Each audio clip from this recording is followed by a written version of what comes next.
So I'm starting my day. Um I just got some crazy news. My mortgage just went from $4,500 to $6,050, and it'll be effective March the 1st. I have never considered a bank, but I got this black hat and this black mask because, I mean, at this point, like, what the fuck do you expect? I'm trying to keep my kids in decent schools. I'm trying to, I mean, what the fuck do you expect? Not even a full week into homeownership, and I'm already $2,000 to $3,000 in the hole, y'all. I don't even have a couch yet.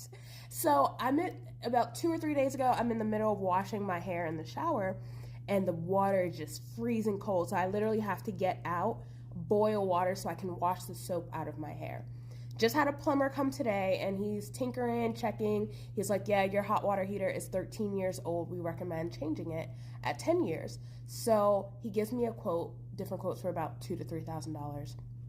Before I had the plumber come out, I went on Google University and I pressed the reset button. I'm trying to do all this, and nothing worked. So when he gives me this quote, I'm like, okay, literally, this is it. It's $2,000 to $3,000.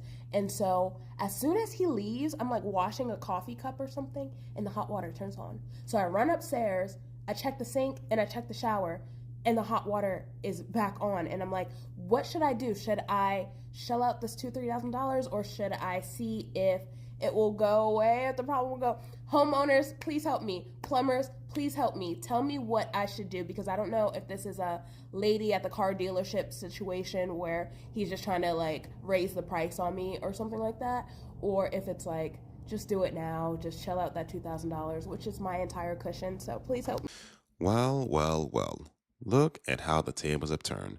Remember when it was COVID a couple years ago and interest rates were like 2, 3%, and everyone was out here was just telling y'all that, oh, you need to go buy a house, no money down. You need to just buy the house, don't get no inspection, just buy the house, buy the house, buy the house. And now look, 2025, and the vast majority of people who own homes can't afford to keep them. And this is why I don't listen to the media, because they love to tell y'all things like single women own more homes than single men. That may be true, but at what cost? They're not telling you the whole story. They're not telling you that the vast majority of the people who can't afford these homes are women. I am selling my house and I'm getting ready to move back with my parents yet again. I am single. I do have a 9 to 5 job where it does not pay me nearly enough to cover the bills. And I've had this house for about 3 years now, and I am just exhausted. I am drowning, barely surviving, not being able to make repairs because the house is now falling apart, and I have no money in my savings to fix it. I have been saving for the past 3 years. All I've been doing is working and going straight home. I don't go out. I don't spend money on coffee or anything. I tried to save as much money as possible so I could get some money to make repairs for this house to make it nice and comfortable and livable. But I am at my wit's end now, and I'm just tired. I honestly want to leave my job, my 9 to 5 job that's not paying me well enough to even cover the bills. I'm exhausted. I want to leave, but then I'm stuck with this house, and I just don't want any of it anymore. So I'm selling it. I don't know what my plans are going to be after I sell my house and maybe leave this 9 to 5 job that I'm at. But we're just going to figure it out. So I'm going to sell my house and go back to living with my parents, unfortunately. And living with my parents is not going to be easy because it is very mentally draining. Financially, yeah, I'll be able to save some money, but it is mentally draining because living with some Spanish parents that treat you like you're 15 yet again, even though you are a grown-ass adult, is just as bad. Oh boy, where do we begin with this one? So she's 30 years old, has a house she clearly can't afford, didn't bother to get an inspection, and now she's broke. And she's complaining that her job doesn't pay her enough to cover her bills, as if it's her job's responsibility to check to see what her bills are and make sure that they pay her just enough so she can cover. Yeah, this is what happens when you don't get your house inspected. This is what happens when you buy things you can't afford.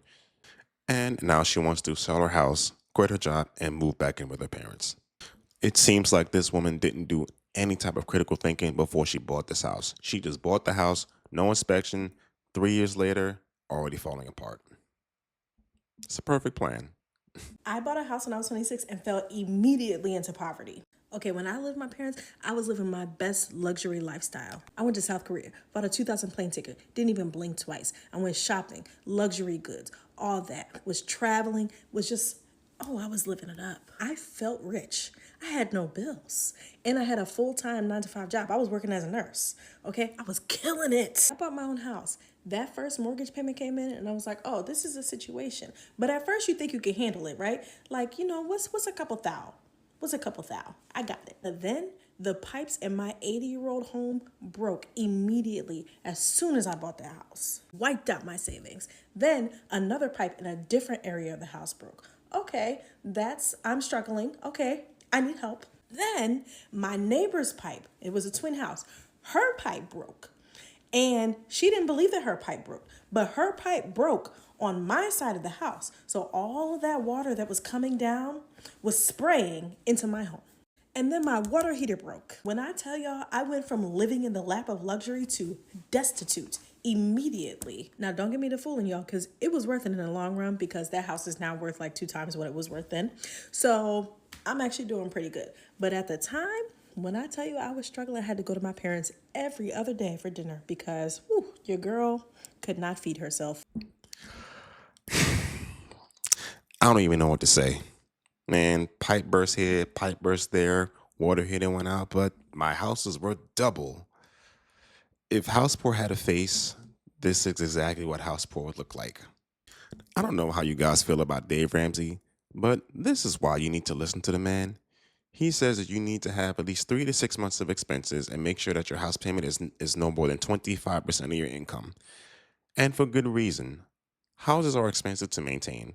A freaking roof costs like $10,000, probably more than $10,000. I remember my mom recently got her roof redone because she had squirrels that are digging into the roof, and it cost her like $30,000 to get it done. Absolutely insane. And y'all are just out here buying homes with no plan, no money, no emergency fund. Now you got to run back to your parents because you bought too much house and you can't even fix it. This absolutely insane what is going on today.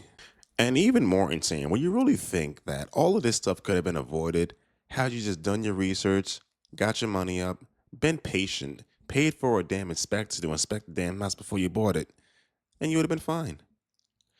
But a lot of people have a FOMO, fear of missing out, because the media likes to tell y'all nonsense that right now is the best time to buy a house, but the media loves to stir the pot. But let me know what you guys think about this in the comment section below. Make sure you hit the like button, subscribe to the channel, and see you guys next time.